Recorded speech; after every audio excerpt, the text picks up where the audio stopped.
Bueno, muy buenas tardes para todos. Realmente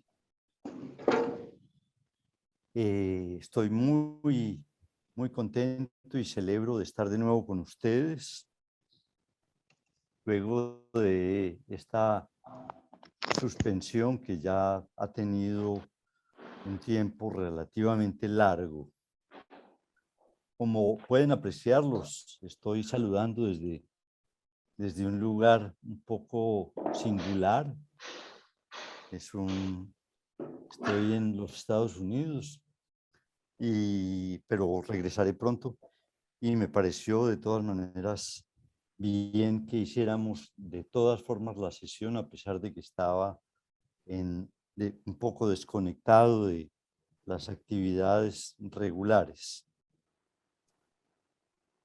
Eh, Quisiera creer, y veo que hay buenas razones para pensar que es así, que todos se encuentran bien y que ni la pandemia ni ningún otro hecho espero que haya afectado nada en la vida de ustedes o en la de sus seres queridos. Bien, durante este lapso que no tuvimos reuniones de cuestiones, tuve la oportunidad de participar en no pocas actividades de la escuela y aún de otro tipo, por lo cual naturalmente no he tenido ninguna desconexión con los problemas habituales que tratamos. Al contrario, he matizado y yo diría que inclusive he, he tenido oportunidad de cotejar y de confrontar algunas ideas de las que hemos venido trabajando y acerca de lo cual tal vez tengamos ocasión hoy de hablar un poco. Entre las actividades que tuve oportunidad de participar en este interregno, participé especialmente y aún todavía estoy participando en algunas actividades a propósito del autismo, tema sobre el cual debo confesarles, yo no me había interesado de manera muy especial. No obstante, si algo pudiera decir de este periodo, es el hecho de que me permitió acercarme al problema del autismo de una manera un poco más rigurosa y espero comentarles algunas de las ideas que el tema me ha permitido elaborar. Por tanto, y con la anuencia de ustedes, voy a referirme un poco al autismo, especialmente porque para mí se ha puesto en evidencia que a través del mismo el concepto de uno, el concepto del uno, con los referentes empíricos a los cuales se está obligado de ser considerados en el autismo, el concepto de uno, a mi juicio, se enriquece o por lo menos permite reconocer la potencia conceptual que tiene el mismo. Es decir, que lo que de alguna manera puede considerarse inicialmente como un tema muy abstracto, adquiere una concreción particular, como espero mostrarlo hoy, cuando consideramos, entre otros puntos, como lo haremos hoy, el tema del autismo.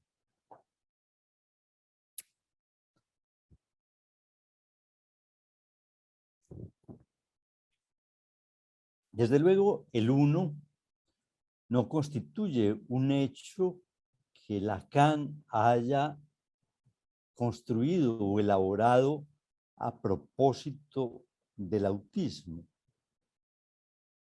a pesar de que efectivamente el autismo es casi inmediatamente convocado o invocado cuando se tiene la oportunidad de adentrarse un poco en él.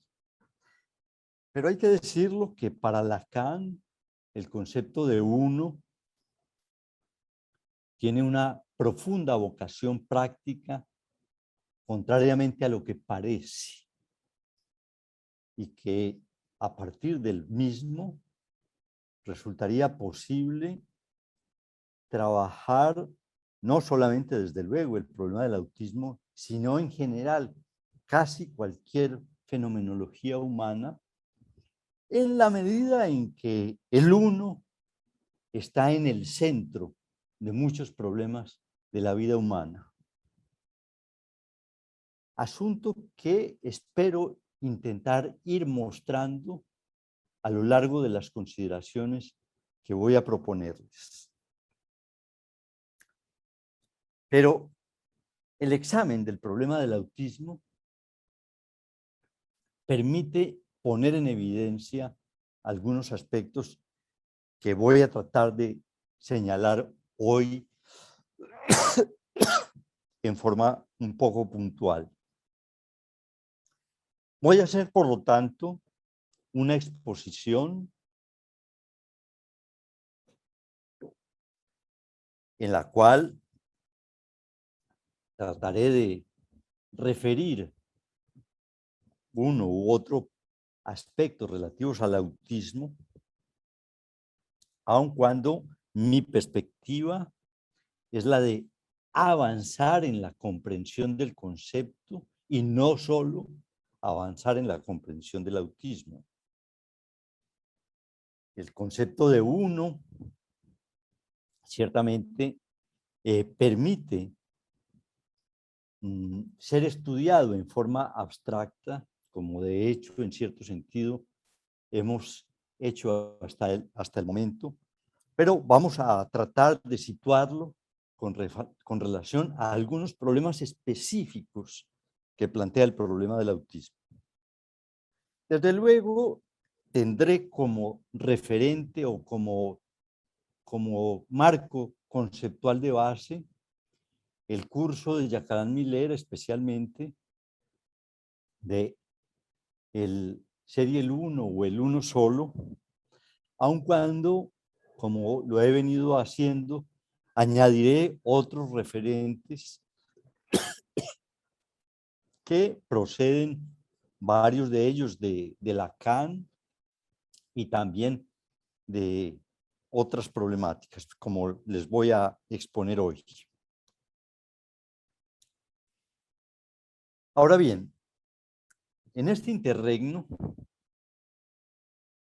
en el cual, como les digo, me he aproximado con cierto cuidado al problema del autismo, entre otros, porque también he tenido oportunidad de discutir algunas otras cosas y participar en actividades de las cuales tal vez inclusive algunos de ustedes han asistido. Por ejemplo, una discusión sobre Antígona, que creo que fue valiosa y que espero que hayan tenido ustedes la ocasión de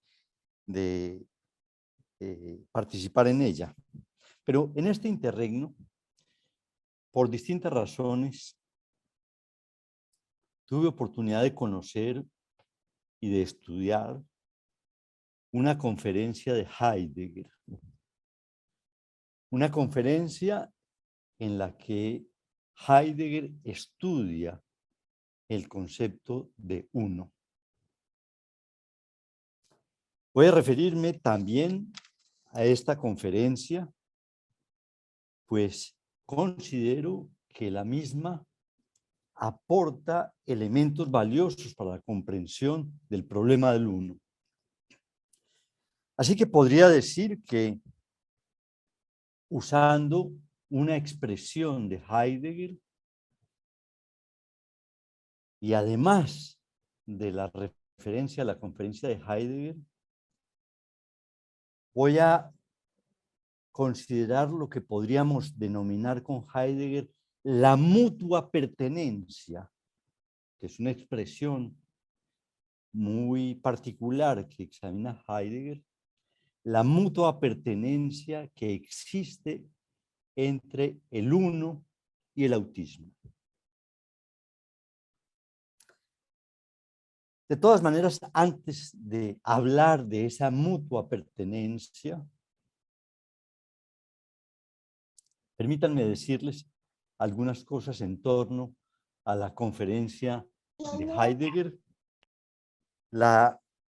Digo pues que la conferencia de Heidegger, a la cual hago referencia, es una conferencia que tal vez algunos conozcan y que se editó en un libro que se llama Identidad y Diferencia, que es un libro que contiene esta conferencia y otra más sobre otro tema. Esta conferencia fue dictada en junio de 1957, es decir, unos 20 años antes de la muerte de Heidegger, lo cual significa que estamos ante una elaboración de un Heidegger ya bastante cuajado y que han transcurrido ya inclusive cerca de 30 años después de su texto más conocido y quizás fundamental, como es Ser y Tiempo. Por consiguiente, quiero decir con esto que la conferencia a la cual voy a hacer referencia es una conferencia bastante elaborada y muy construida desde el punto de vista conceptual. Es una conferencia singular donde Heidegger se ocupa más explícitamente de un tema muy conocido en filosofía y en lógica, como es lo que se conoce como el principio de identidad. Todos implícitamente conocemos el principio de identidad o explícitamente, y en cierto sentido ya hemos hecho referencia a través de Parménides al mismo. La manera más sumaria que se conoce del principio de identidad es la fórmula A igual a A. Y Heidegger se dedica en su conferencia a examinar ese principio, esa igualdad, esa fórmula, si se quiere, A igual a A, que es una fórmula que, como se ve, contiene tres términos destinados a señalar que, por ahora, digámoslo a la manera en que Heidegger lo dice, a señalar que es posible pensar en la mismidad. Así pues que el principio de identidad, como ya lo pueden seguramente entrever ustedes, remite al concepto de uno, porque podríamos decir que la fórmula que he mencionado es la fórmula que vimos en el Parménides de Platón para introducir el problema del uno.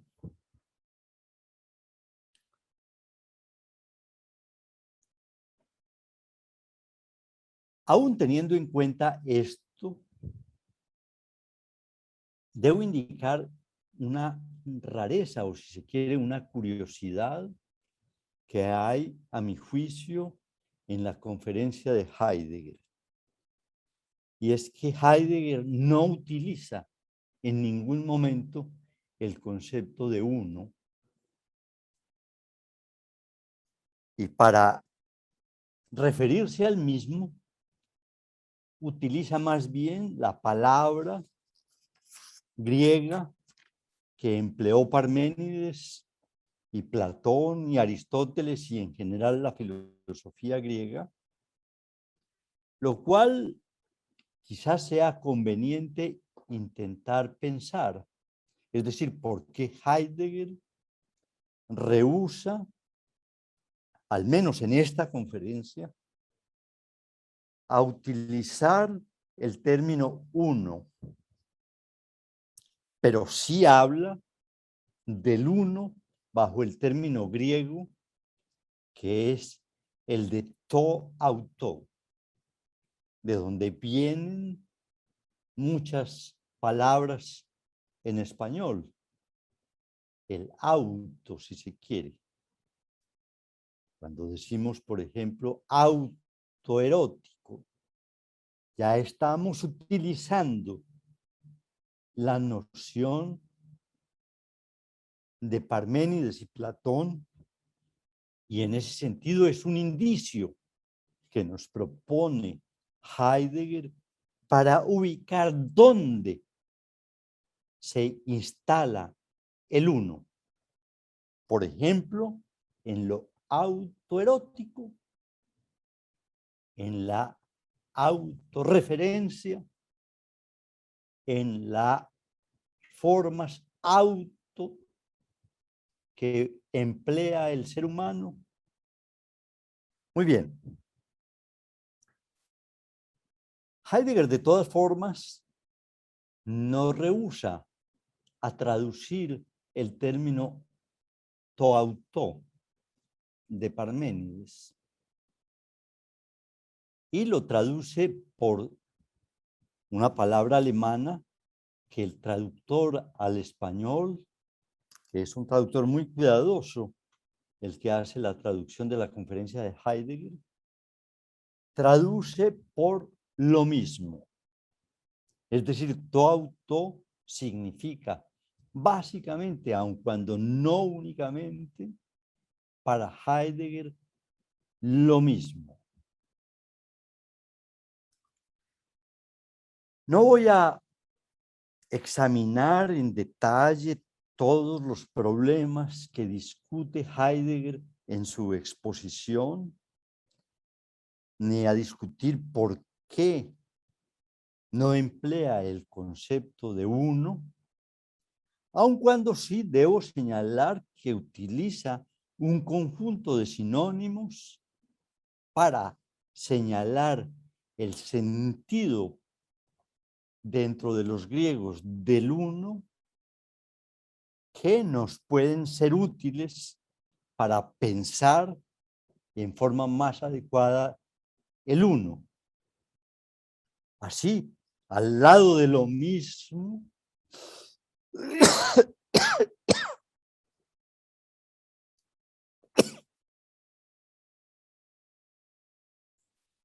Heidegger también propone que cuando se habla de to auto, se habla de aquello que es idéntico a sí mismo. Y en ese sentido, plantea que es lo que hace unidad. La unidad consigo mismo. En ese sentido, el uno que Lacan introduce, creo que alude, sin duda alguna, a estas categorías propuestas por Heidegger. No obstante, y créanme que me ocupé en este interregno de aclarar esta observación que voy a hacer, no obstante,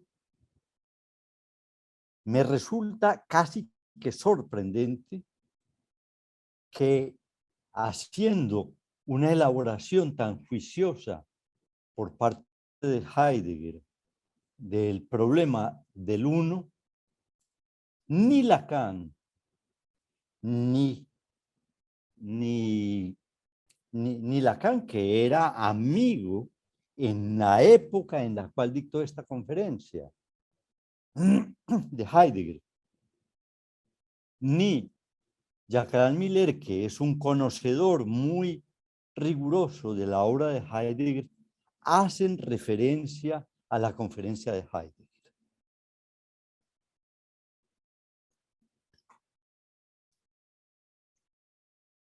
¿Cuál sería la razón para que no se haga esa referencia? A mi modo de ver, básicamente quizás sea una.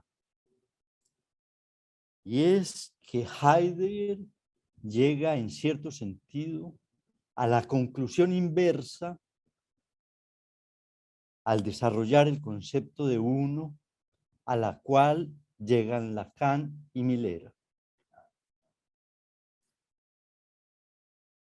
No estoy seguro que Lacan desconozca la conferencia de Heidegger ni Miller, pero si no hacen referencia a ello, es mi interpretación, no es porque o la desconozcan o quieran eludir la polémica que se podría instalar con relación a la interpretación de qué es lo uno, sino porque efectivamente la discusión con toda la problemática que plantea Heidegger quizás desviaría en parte algunas de las proposiciones que interesaban en su momento especial tanto a Lacan como a Miller desarrollar en torno al uno. Yo creo que es una tarea que en cierto sentido está por hacer, es decir, saber por qué existe una divergencia entre Lacan y Heidegger respecto al uno, y que Miller ha acentuado en su curso, que es una divergencia que consiste esencialmente en lo siguiente. Para Heidegger, el problema de lo uno permite particularmente acceder al ser del hombre. En tanto, el uno constituiría aquello que permite al hombre pensarse a sí mismo. Es una conclusión interesante y que remite, pues, repito, a la idea de que para Heidegger la vocación esencial del uno es la del ser. A diferencia, como ustedes lo sabrán, o por lo menos quienes hayan abordado el curso de Miller del ser y el uno, o del uno solo, para quien el uno es la constatación más plena de lo que podríamos llamar lo existente, en la medida en que lo existente es esencialmente lo singular. Tenemos en ese sentido, pues, una divergencia conceptual entre Heidegger con el psicoanálisis lacaniano, lo cual no impide, a mi juicio, que algunas de las proposiciones de Heidegger no dejen de enriquecer nuestra concepción del uno con Lacan y con Heidegger, como voy a intentar por lo menos de señalarlo, no sé si desarrollarlo. Con esto además estoy diciendo que soy ajeno a todo dogmatismo que rechaza entonces un pensador porque entra en colisión con aquellos pensadores que nos sirven de orientaciones fundamentales. De hecho, creo que quienes realmente se decidan a pensar podríamos decir, deberían, como dice el mismo Lacan, pensar contra sí mismos. Y pensar contra sí mismos es, pues, apoyarse también e incursionar en tesis contrarias a aquellas que de alguna manera nos orientan. De ello solamente puede darse como resultado esclarecimientos y precisiones que o nos den más fuerza con relación a lo que sostenemos o nos permitan hacer correcciones conceptuales que pueden resultar necesarias. Yo subrayo este punto porque con cierto estremecimiento a menudo observo que dentro de nuestro ámbito este tipo de prácticas son rechazadas. Y por el contrario, creo que es conveniente intentar estimular también el debate ideológico que nos permita seriamente confrontar nuestras proposiciones. Como ya lo anoté, la exposición de Heidegger, que es sobre el principio de identidad, se halla ubicada en un contexto en el cual piensa la identidad en su relación con la diferencia, lo cual le permite pensar a Heidegger que entre el uno y la diferencia o lo diferente existe lo que él llama una mutua pertenencia. Es decir, que no podemos establecer en qué consiste lo diferente si no contamos con lo uno o con el uno. O para decirlo de otra manera, que la diferencia nace a partir del uno. Heidegger va, en ese sentido, a situar dentro de ese contexto su reflexión sobre el uno, si bien no desarrolla muy explícitamente el problema de la diferencia. Y si cito este punto es por cuanto debo mencionarles que justamente inspirado en Heidegger e inspirado a su vez en Jacques Alain Miller, que coincide en una conferencia que dictó en el año 2011, coincide literalmente con algunas de las tesis de Heidegger en cuanto a que para pensar lo diferente, por ejemplo, la diferencia sexual, es necesario contar con el uno, que es el uno el que permite situar la diferencia.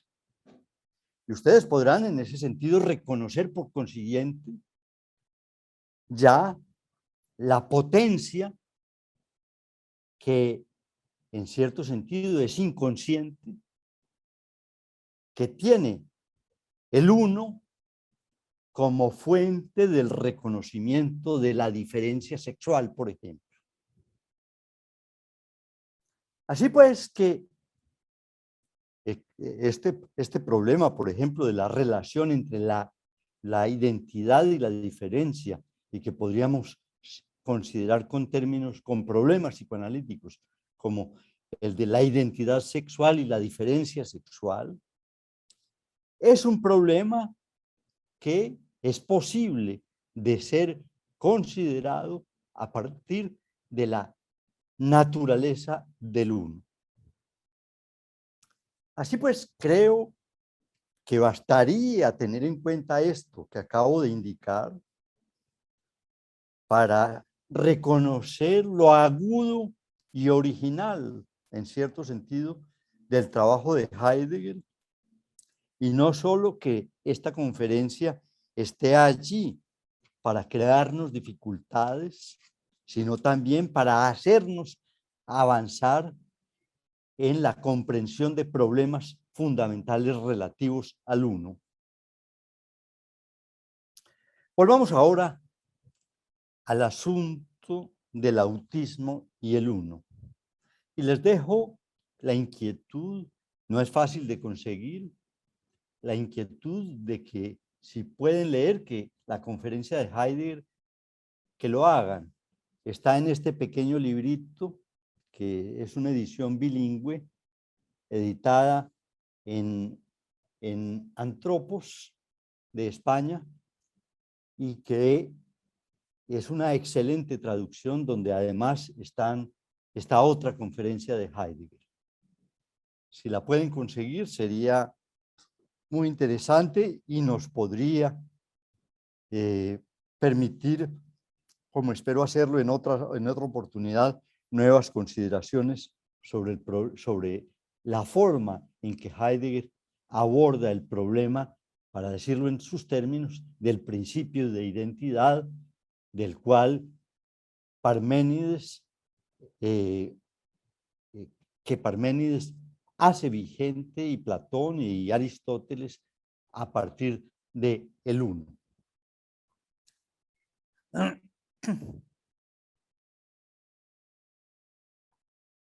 Volvamos pues a la mutua pertenencia entre el uno y el autismo.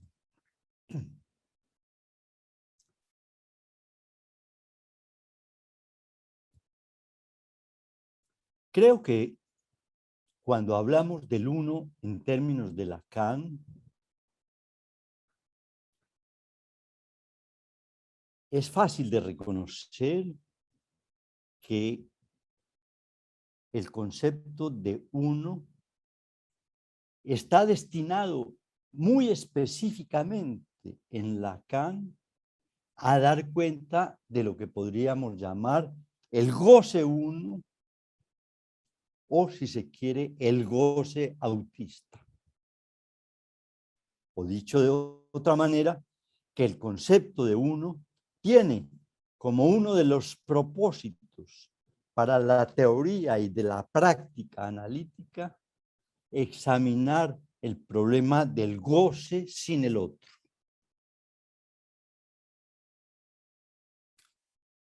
Y decir esto, créanme que constituye algo que, por evidente que parezca, tiene una complejidad significativa.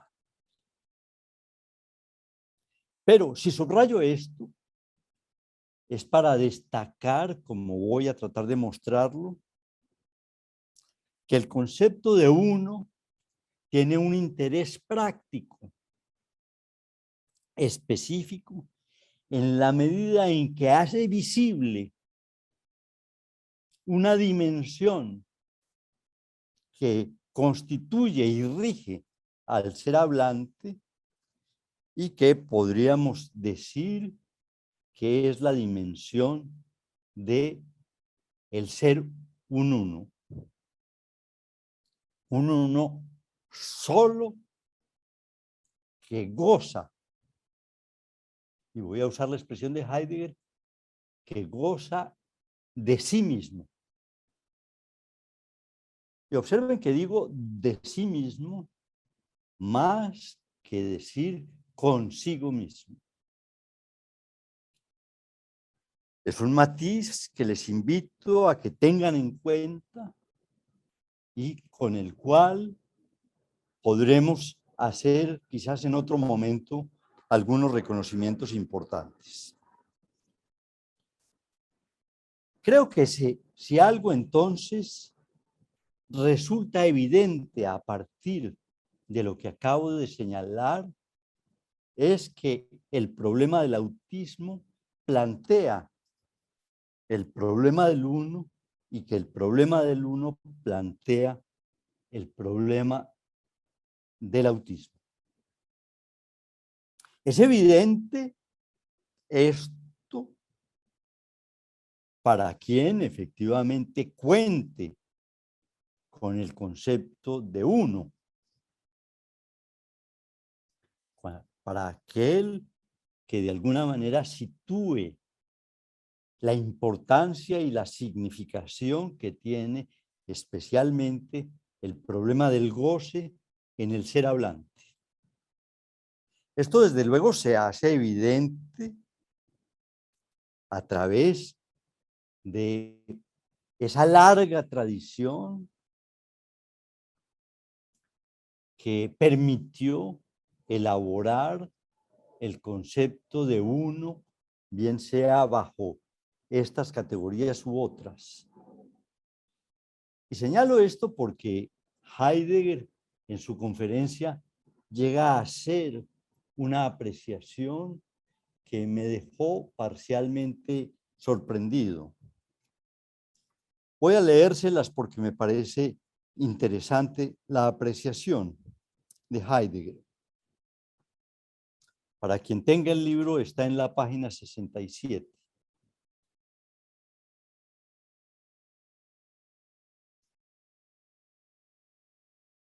No se produciría ninguna ciencia si no existiese el principio de identidad. Pues, si no se le garantizara de antemano la mismidad de su objeto, la ciencia no podría ser lo que es.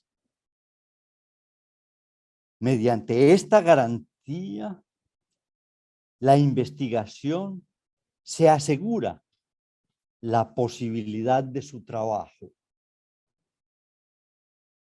Con todo, la representación conductora de la identidad del objeto no le aporta nunca a las ciencias una utilidad tangible. Así, el éxito y lo fructífero del conocimiento científico reposan en todas partes en algo que podemos llamar inútil.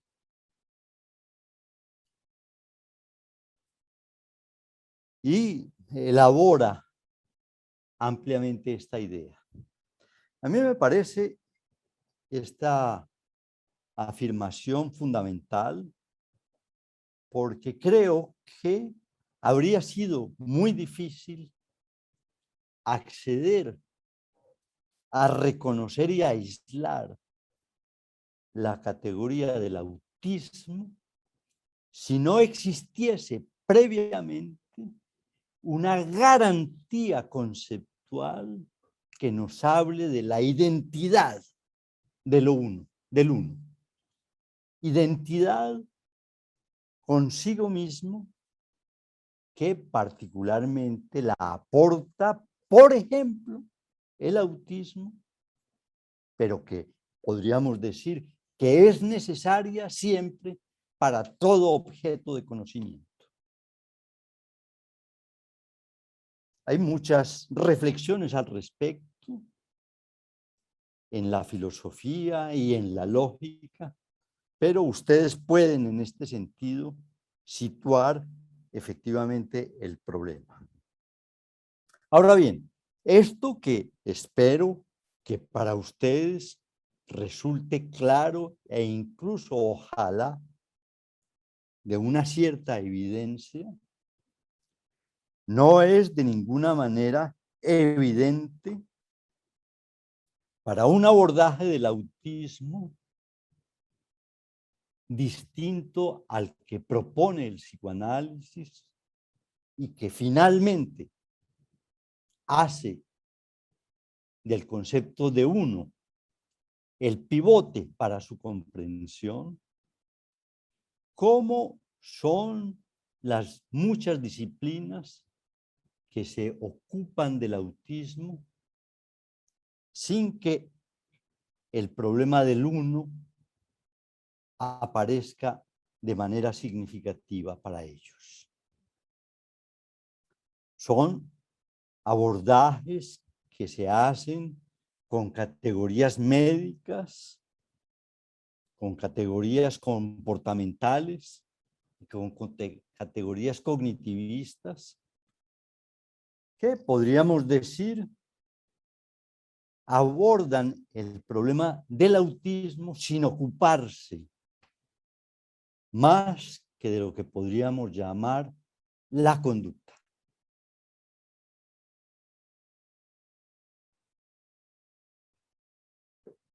Voy a referirme, para ilustrar más precisamente esto que les vengo anunciando, a un caso de una autista muy conocida por sus logros personales, por sus tesis sobre el autismo y por sus logros en un campo específico de la técnica moderna. Su nombre es Temple Grandin. Lo voy a pronunciar así a pesar de que esté en los Estados Unidos. Temple Grandin, probablemente algunos de ustedes o muchos de ustedes, yo sé que algunos de quienes están en la sala conocen con claridad su caso. Y voy a referirme a Temple Grandin porque su caso nos ofrece posibilidades de comprender distintos problemas del autismo, entre ellos el de la mutua referencia, la mutua pertenencia entre el uno y el autismo. Y desde allí, con el caso de Temple Grandin, voy a considerar, entre otros puntos, cómo el discurso dominante lleva a una persona tan especial como es ella, inclusive a considerar el problema del autismo en una perspectiva por completo ajena a la que nosotros quizás pudiéramos proponer.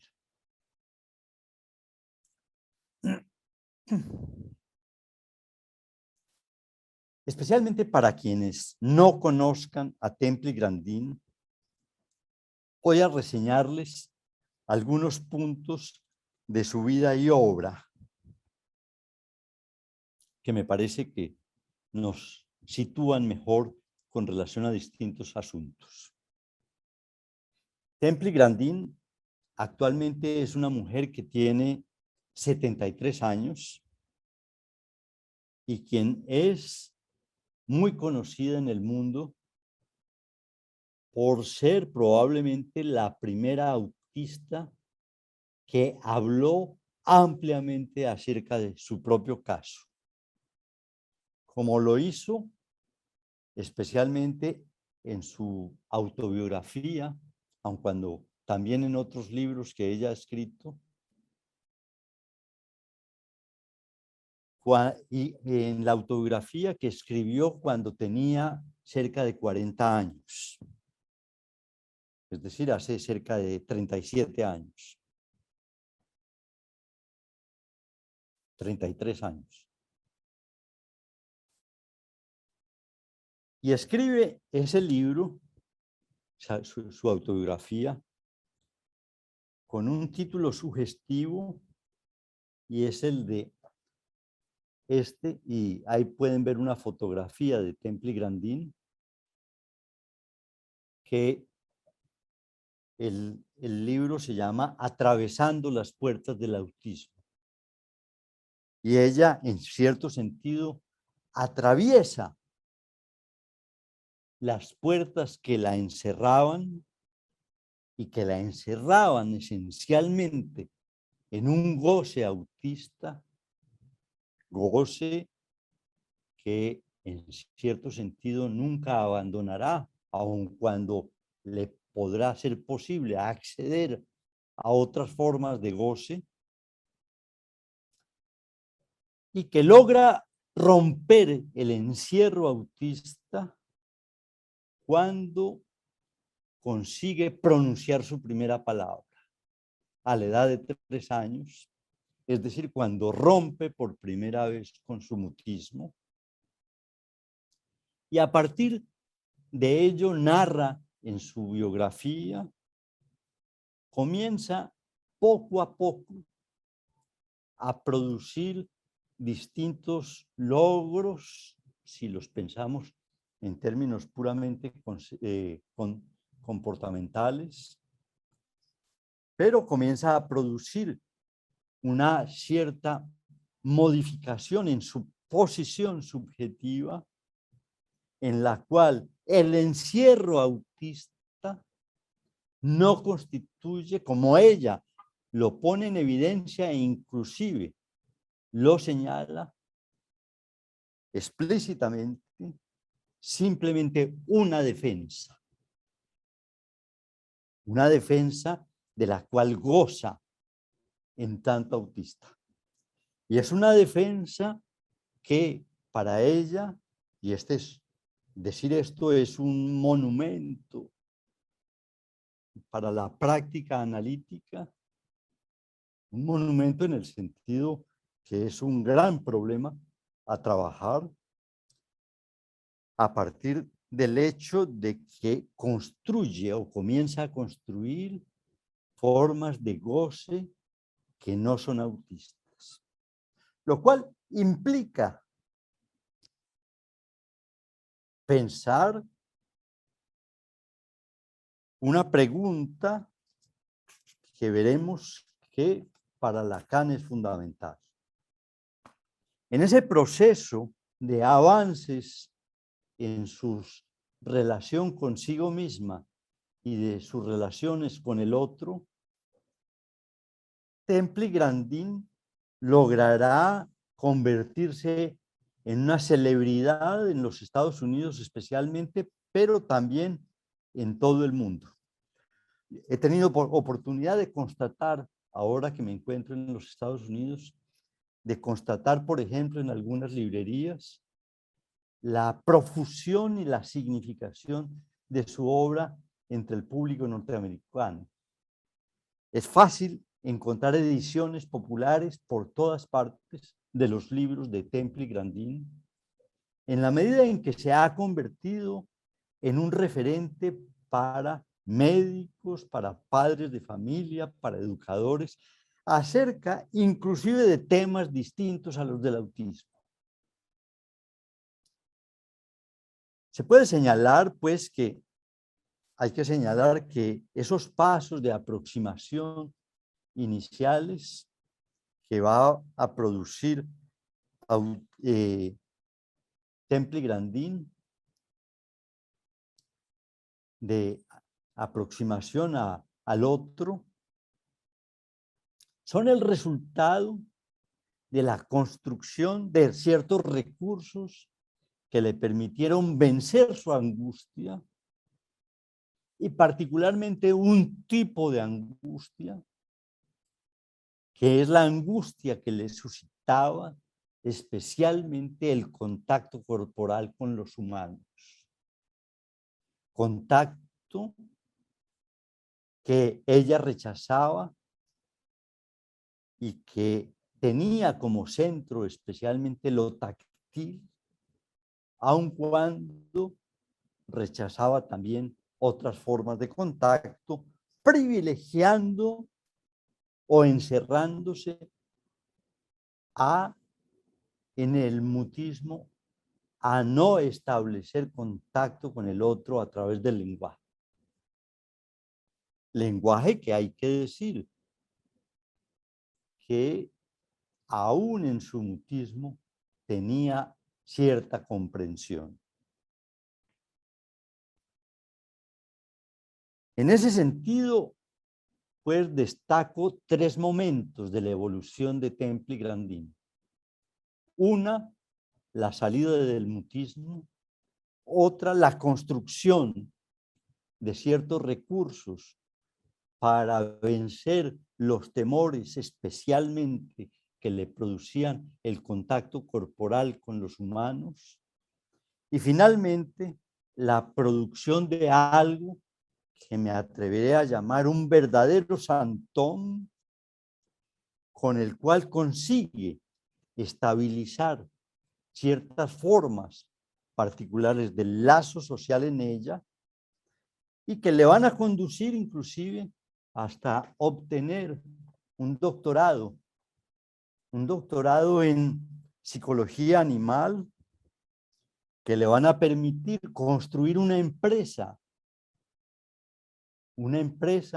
de diseño de maquinaria y de edificios para el manejo y sacrificio de los animales, es decir, de producción de mataderos, con lo cual esta empresa le permitió no solamente hacerse famosa, sino también hacerse millonaria. Así pues que Temple Grandin tiene una actividad, digámoslo, diversificada entre su trabajo con relación al autismo y su trabajo con relación al diseño de este tipo de máquinas y de animales y de edificios para el sacrificio de animales. Temple Grandin ha escrito numerosos libros y dictado muchas conferencias para distintos tipos de públicos, y es ello lo que le ha permitido convertirse en una autoridad mundial. Esto, para quienes no lo sepan, pone de presente lo que podríamos llamar los potenciales que residen en un autista. Y habría que considerar, yo sé que en la sala hay expertos al respecto, si esos potenciales son propios de todos los autistas y que llegan a una forclusión absoluta de sus potenciales a una temprana edad, lo cual los confina en un mundo autista, o si eso fuese solamente una propiedad o una característica de algunos que llaman de tipo Asperger, como sería el caso de Temple Grandin.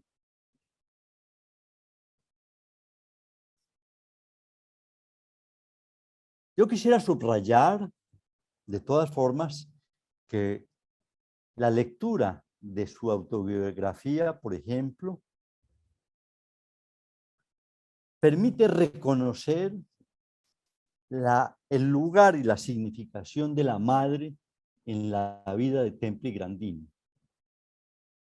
Y Temple Grandin cita distintos escritos, especialmente cartas, que dirige la madre de Temple Grandin a diferentes personas y que permiten reconocer la calidad tanto del vínculo de la madre con Temple como la naturaleza específica de esa madre, que es un ser lleno de cualidades, lleno de deseo materno y lleno de deseo de que su hija consiga avanzar en la vida.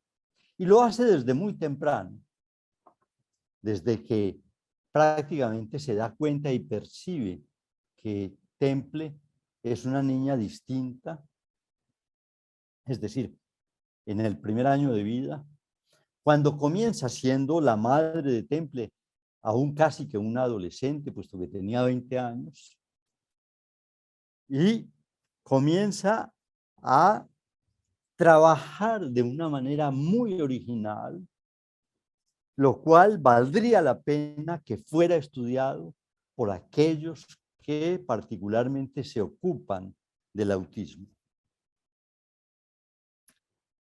Yo considero personalmente que si Temple Grandin hubiera tenido el mismo escenario ambiente que rodea a muchos autistas, es decir, sin una madre de estas características, probablemente Temple no sería el ser que es.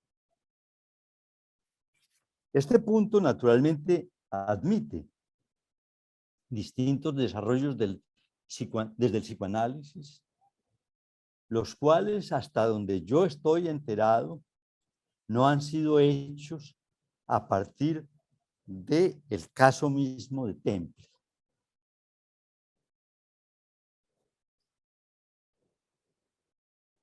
No obstante, hay que señalar que los psicoanalistas se han ocupado en repetidas ocasiones del caso de Temple y Grandin, sin que se ocupen, por ejemplo, de esto que señalo, ni tampoco de otros asuntos que su caso nos plantea. Particularmente me parece importante destacar una pregunta en la cual Lacan insistió muchas veces y que yo diría que es el vértice de su enseñanza a partir del seminario 19 y que va a desarrollar progresivamente en cada uno de sus posteriores seminarios. La pregunta es, ¿cómo consigue un sujeto pasar del campo del uno al campo del otro? ¿Cómo consigue cualquiera de nosotros pasar del campo del uno al campo del otro? ¿Qué residuos se producen luego de que se da ese tránsito? ¿Cómo sigue perviviendo de alguna manera el campo del uno, no solamente en el autista, sino en todo ser humano, y que constituye para Lacan una pregunta que es, como ustedes la pueden ver, no solamente una pregunta que pudiéramos llamar práctica, sino una pregunta teórica de magnitudes significativas. Ustedes podrán ver en el apretado resumen que hago de la vida de Temple y Grandin que esta pregunta salta a la vista. Y es una pregunta que si salta a la vista a través del caso, vale la pena ocuparse de ella. A mí me parece que en los estudios que le han sido dedicados a Temple y Grandin por los psicoanalistas, no se aborda completamente esta pregunta o se la aborda con categorías que no son estrictamente de Lacan. Me refiero, por ejemplo, especialmente al caso de un psicoanalista argentino que escribió recientemente un libro que tal vez ya hemos tenido ocasión de mencionar aquí y en otros contextos en la ANEL Medellín, que es el libro de Patricio Álvarez, que se llama El autismo entre la lengua, en una sola palabra, y la letra. Título que me parece formidable en la medida en que, por decirlo así, sitúa las categorías necesarias para definir el campo del uno, la lengua o la langue y la letra, que crearían un espacio en el cual podemos ubicar, cuando ese campo se cierra, el autismo. En el libro, que destaco pues ese gran mérito que tiene el libro de Patricio Álvarez de hacer esa definición, que yo considero que es una definición del campo del uno, con categorías pues lacanianas. Hay un capítulo en el libro destinado a examinar cómo evoluciona Templi-Grandin y algunos de los problemas que se pueden plantear alrededor de su caso. A mí me sorprendió de todas maneras que en el caso de Patricio Álvarez, y a pesar de ocuparse del caso en forma relativamente extensa, puesto que le consagra un capítulo entero, no haya una referencia explícita a la pregunta de Lacan, es decir, cómo se pasa de un campo al otro, del campo del uno al campo del otro. Creo tener una respuesta que no voy a explicar ahora del por qué Patricio Álvarez no se ocupa de ello explícitamente, sino de una forma que yo diría un poco sinuosa. ¿Por qué lo hace? Voy a decirlo, particularmente para darle cabida a algunas categorías conceptuales que él introduce y que velan la pregunta de Lacan. Así pues que creo que fuese conveniente,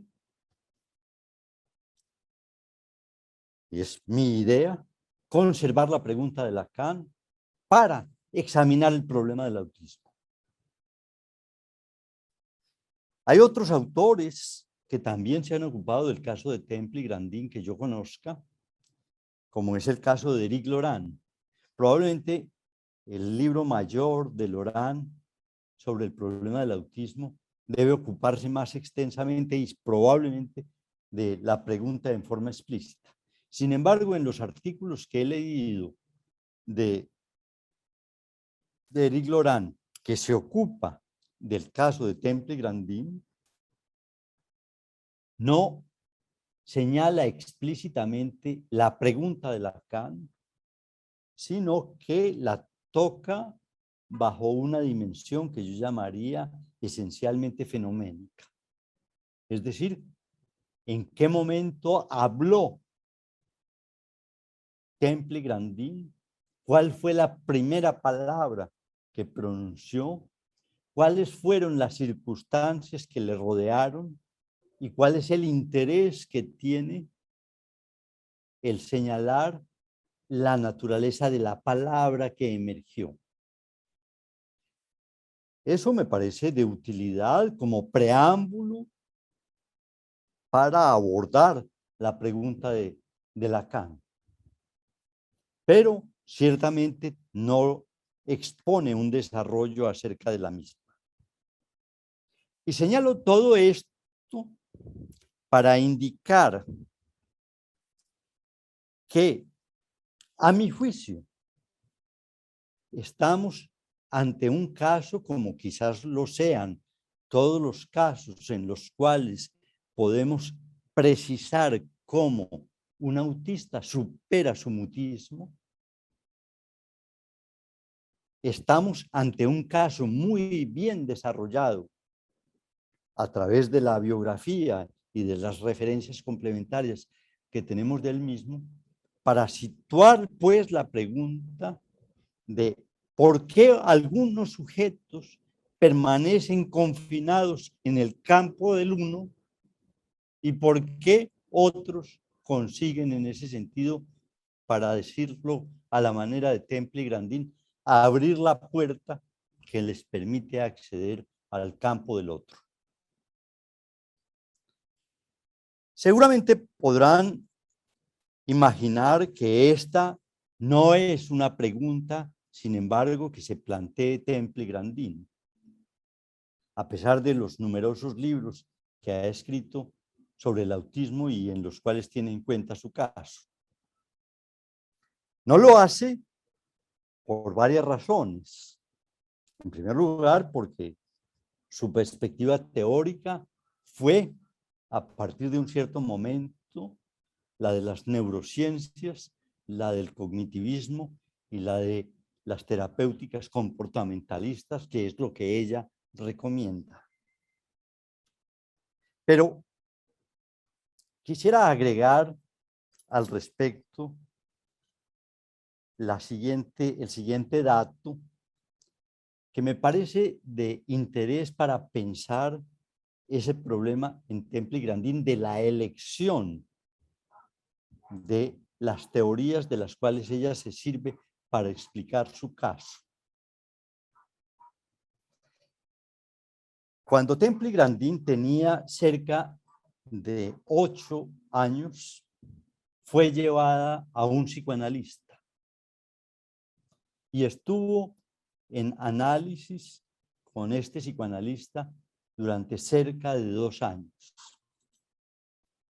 Esto sucedía en el año de 1957, si mal no estoy.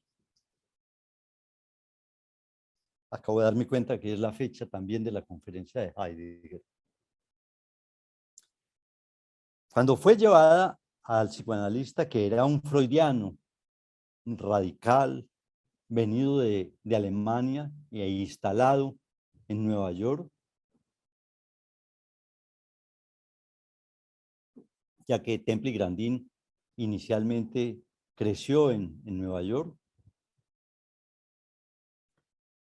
Cuando fue llevada a donde este analista, se produjo un fenómeno que me parece interesante señalarlo, y es el hecho de que ella presentó a su analista ciertas ideas e iteraciones, o como ella los llama, ciertas obsesiones que por circunstancias especiales tuvieron que ver parcialmente con la sexualidad. Esto, para un psicoanalista freudiano radical y esquemático,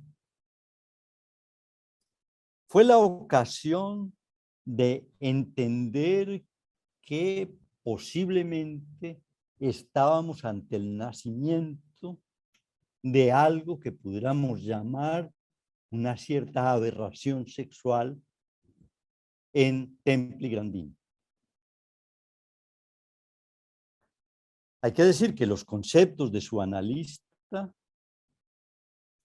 obstaculizaron y se enfrentaron con las obsesiones de Temple y Grandin, que apuntaban, como se demostró más adelante, a la construcción de lo que yo he llamado o llamaré el santón de Temple y Grandin, y que fue la imaginación de una máquina por parte de la niña ya de 10 años que le permitiera soportar el contacto con el otro. Ella imaginaba que una máquina le podría llegar a permitir, sin que ella tuviera claro ni cómo, ni de qué, ni con qué características, podría llegar a producirle una especie de caricias en su cuerpo que efectivamente le pudieran comenzar a tolerar el contacto táctil con el otro. Es muy interesante este punto y podríamos ya allí encontrar la simiente que autoriza pensar en el paso del uno al otro. Y sin embargo, el psicoanalista y muchos psicólogos y psiquiatras que posteriormente se ocuparon de Temple y Grandin, de inspiración freudiana, entendieron o interpretaron esta perspectiva de Temple y Grandin como una perspectiva que la situaba en el campo de una aberración sexual. Con lo cual, se le obstaculizó a la niña la posibilidad de construir la invención que posteriormente ella logró realizar. Esto significa, pues, que también el problema de la interpretación del autismo es un problema sustancial y que el esquematismo conceptual de un psicoanalista puede conducir a arrojar efectos muy problemáticos en la vida de un niño autista. Templi Grandin tuvo el coraje de enfrentarse con sus psicoanalistas y sus psicólogos y psiquiatras de inspiración freudiana y hoy declara que el psicoanálisis es mera hojarasca que encubre la realidad del autismo. No obstante, estas declaraciones hay que leer detrás de la autobiografía de Templi Grandin cómo va elaborando poco a poco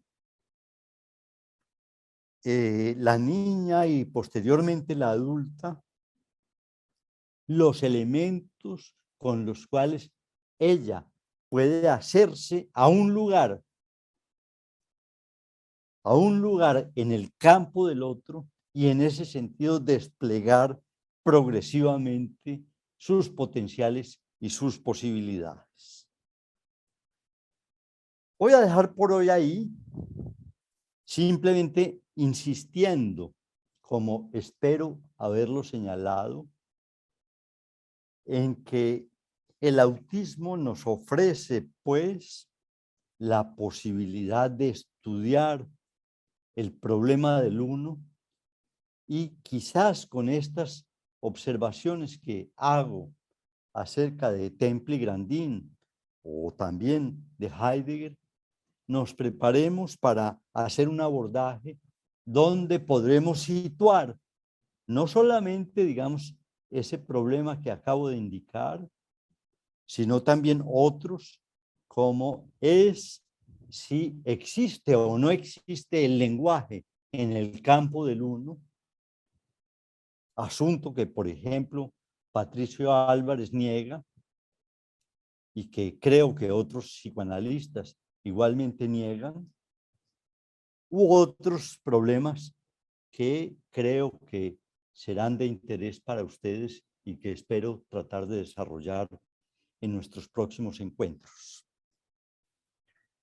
No he hablado de la pandemia, que seguramente aún nos sigue acechando a todos y nos seguirá seguramente dando motivos de reflexión, ni tampoco he hablado de otros temas que hemos abordado en estas reuniones, como es el problema del estallido social de Colombia, pero si las circunstancias nos los permiten, abordaré asuntos de ese estilo en las ocasiones posteriores.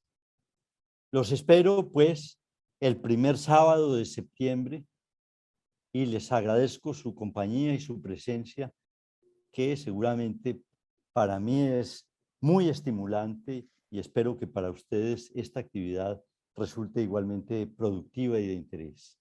Hasta la próxima ocasión. Gracias, Juan. Gracias. Gracias, chao.